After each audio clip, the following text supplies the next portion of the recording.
Hello everyone, this is section 16.7, the Divergence Theorem, and I've posted a link to a video that is a Khan Academy video on the intuitive concept behind the Divergence Theorem. So you may want to, and it's posted in the same place as the link to this video is, you may want to take a look at that. It's about a 7 or 8 minute video, and it gives a nice explanation of the concept, the intuitive concept behind the divergence theorem. But with regards to the mechanics, all we have to do is consider the example here where we're going to verify the divergence theorem is true for a specific case. And basically we're given a vector field on a solid with a boundary. This is omega, that's a Greek letter omega. The person in this Khan Academy video might use different notation, but it's the same thing. So we've got the triple integral. This is a surface integral of the divergence of f with respect to the volume is going to be equal to the double integral along the boundary of the vector field dotted with the normal vector with respect to the area. So it's important to note here that n is normal to the surface, and then we have our formula for the divergence of f, which is really just derivatives, right? So we have to verify this for this vector field, and s is given to be the cube, so that's our surface. So we're going to want to draw that cube. So off to the side here.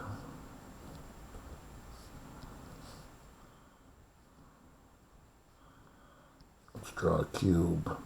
One in the y, one in the x, one in the z.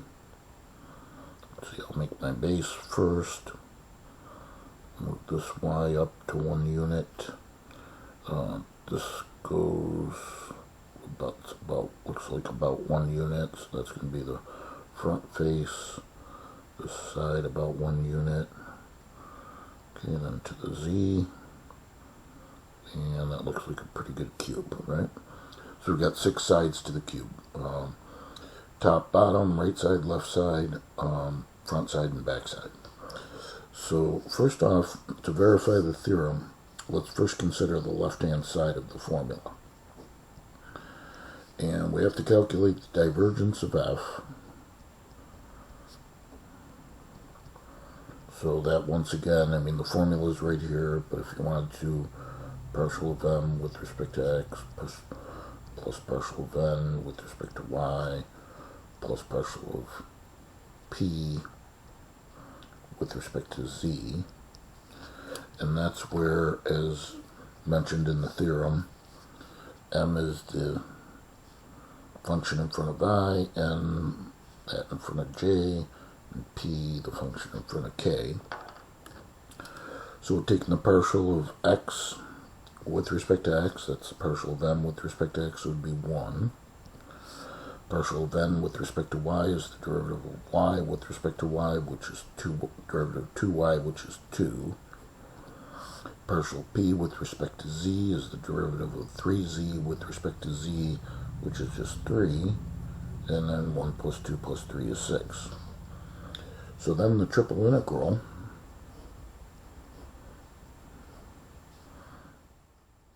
over the surface of the divergence of f with respect to the volume is going to be the triple integral of divergence of f we found to be 6, and the differential volume we could express as dx dy dz, dz dy dx, dy dx dz, any combination. I'm going to choose dz dy dx. And the limits of integration, well, x, y, and z are both all going from 0 to 1. So limits of integration are all from 0 to 1. Now, because these are constants, and we're integrating just a constant, there's no real need to go through the formal integration, because consider that if you integrated with respect to z, you get 6z, but then evaluated from 1 to 0, that would just be 6. And then integrating, same deal with integrating with respect. It's almost like a rectangular region, but extended to a third dimension. So really, this is just going to be 6 times 1 times 1 times 1, right? The difference between these coordinates, which is 6. So go through and, evaluate that integral formally if you like, but I'm just going to take the shortcut to do it that way. Alright, so now the right-hand side. Okay, so now is where we need to consider that to evaluate the right-hand side, we have to first calculate f dotted with n. And let's note that there are 6 sides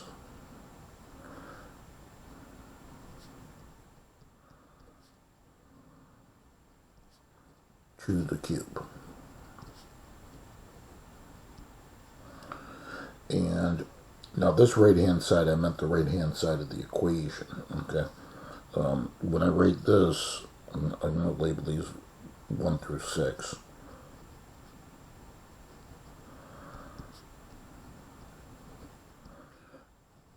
When I write this as the right side, I mean the right side of the cube, okay? So the first thing we have to do is determine the normal vector to this right side of the cube. So you have to imagine this side of the cube and a normal vector coming out, okay? So that normal vector, hopefully you see, is going to point in the y direction, right? So if we're considering the right-hand side of this cube, which is, again, right here, the normal vector is going to point in the y direction. So therefore the normal vector, j is the y direction, is going to be positive j.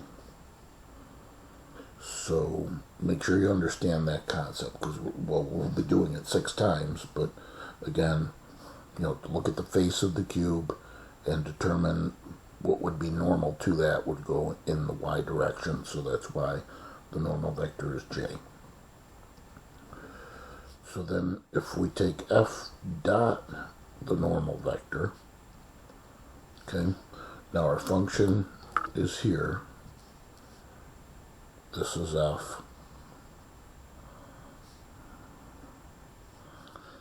and remember, I dot I is 1, j dot j is 1, k dot k is 1, but I dot j, I dot k, any combination that's not the same is 0.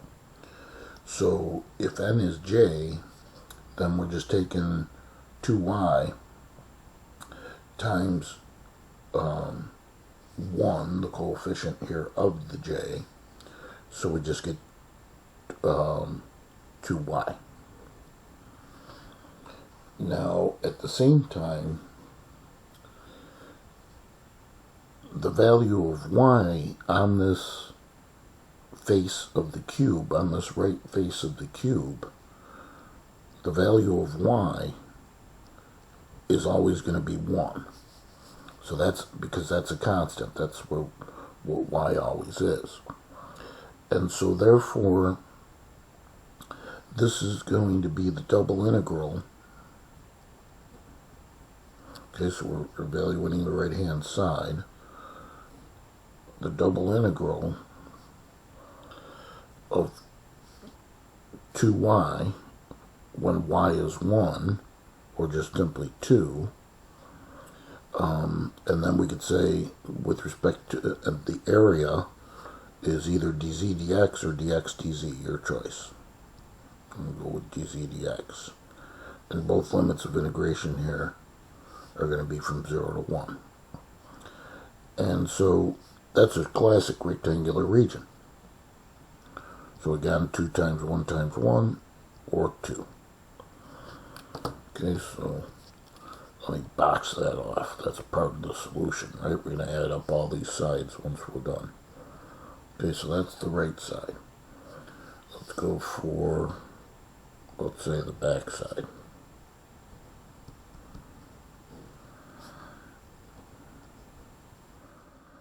First, we have to determine the normal vector to the backside. Okay, so the backside is the face here that's in the YZ plane, right? And the normal vector is shooting in the negative x direction. So the x direction is I, of course, so negative I. And then we take f dot n. So that would be xi, because the j and the k dotted with I are zeros. So xi dotted with negative I would be negative x.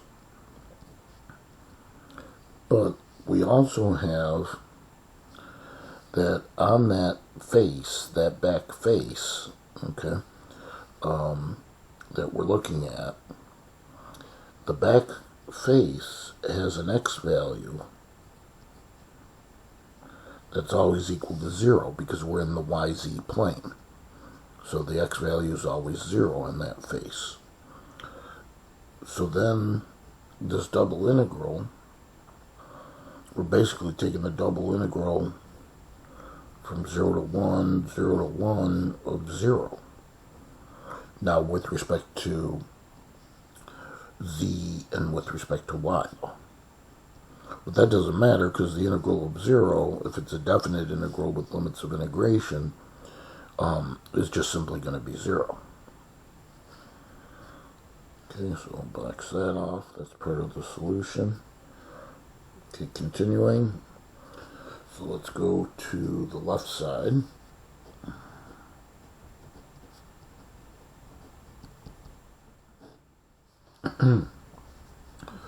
Okay, and on the left side, now we're looking at this piece. Okay. Oops.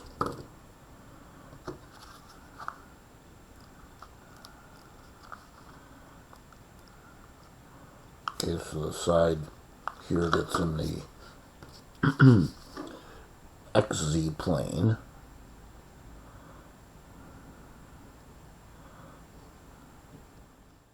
Okay. So that's the side that's in the XZ plane. That's our left side. And the normal vector to that side would be pointing in this direction. So the negative y direction. So therefore negative j.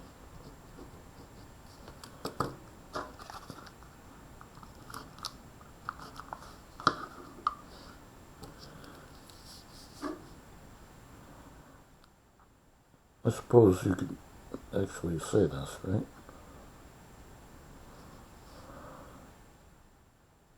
Here's 1, here's our second normal vector.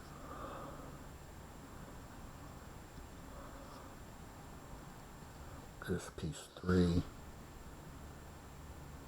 Yeah, I guess that works, huh? That's exciting. Okay, so then the left-hand side, continuing, f dot n would be, okay, we got a negative j dotted with the 2yj would be negative 2y. But then consider that y is actually 0 in the xz plane, right? So if we're on the left side, the value of y is always 0. So then that double integral from 0 to 1, 0 to 1 of 0. Now this would be dz dx, dx dz, it's up to you, but that's just going to be a 0 again. Okay, so for the fourth side, I'm going to go with the front side next. Doesn't matter what order you do these in. And now the front side. Okay, so if we consider this front side,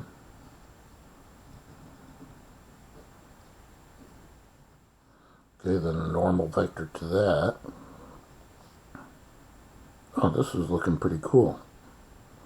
I'm excited. I'm going to go tell my wife and she's going to pretend to care.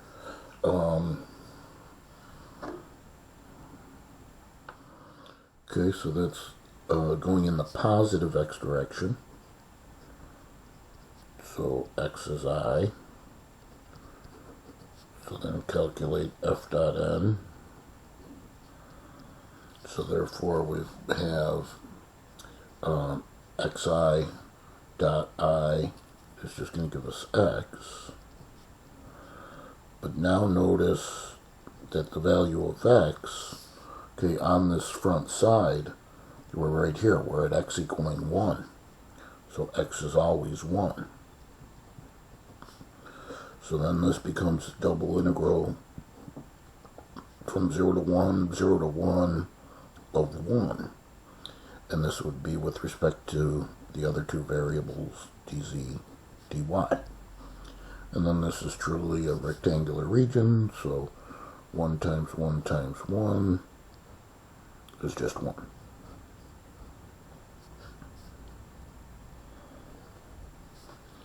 Okay, so go for the fifth side, and I'll call it the top side.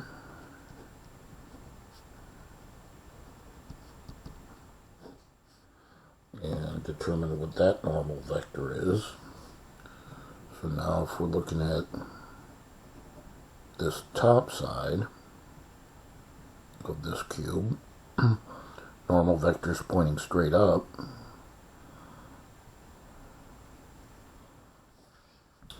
And so therefore that's the positive z direction, and z is k.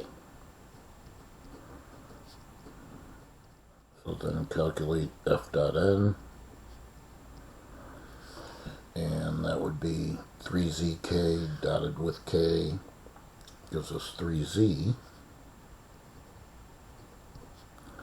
But now let's determine what's the value of z, because z is fixed. And if we're on the top side, looks like the value of z is always 1. So then the double integral becomes the integral from 0 to 1, 0 to 1 of 1. Oops, z is of 3, I'm sorry. Because we got 3z as the f dot n. And if z is 1, that's just 3. And then this would be dx dy, dy dx, whatever you want to choose. But again, it's just a simple rectangular region, so 3 times 1 times 1. Again, the difference of these coordinates, right, gives us 3. Okay, and then finally the bottom side.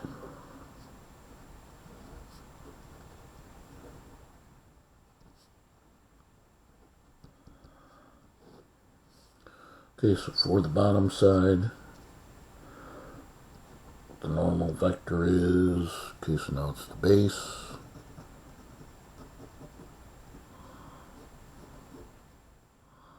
This turned out kind of nice, I think. So now it's the base we're looking at, and the normal vector to the base would be going downward. And that's the negative z direction, so therefore negative k.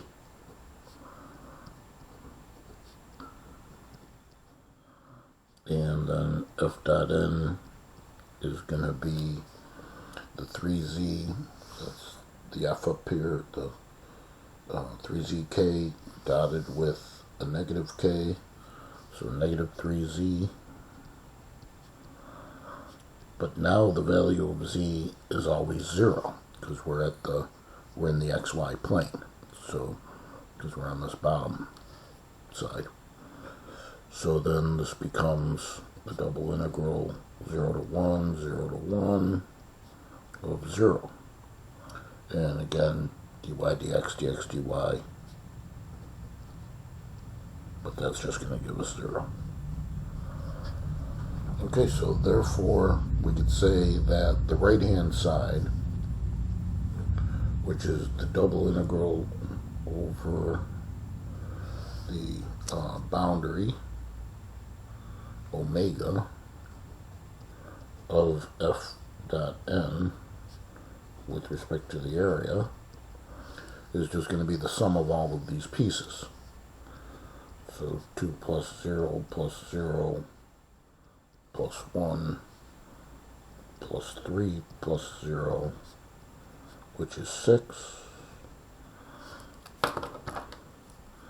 And we've just verified the divergence theorem because 6 is the right-hand side, and don't forget up here we had 6 as the left-hand side of the equation as well. Okay, so that's definitely going to be a question on the exam as well. I'll have a review sheet for you, and we'll figure out a way to do a little bit of a review somehow. But guaranteed you'll have a question like this on the exam. So we got one more topic left, and then that's the end of the new material. That's the end of the course. So I'm excited, and hopefully you are as well. So we'll come back and we'll do Stokes' theorem.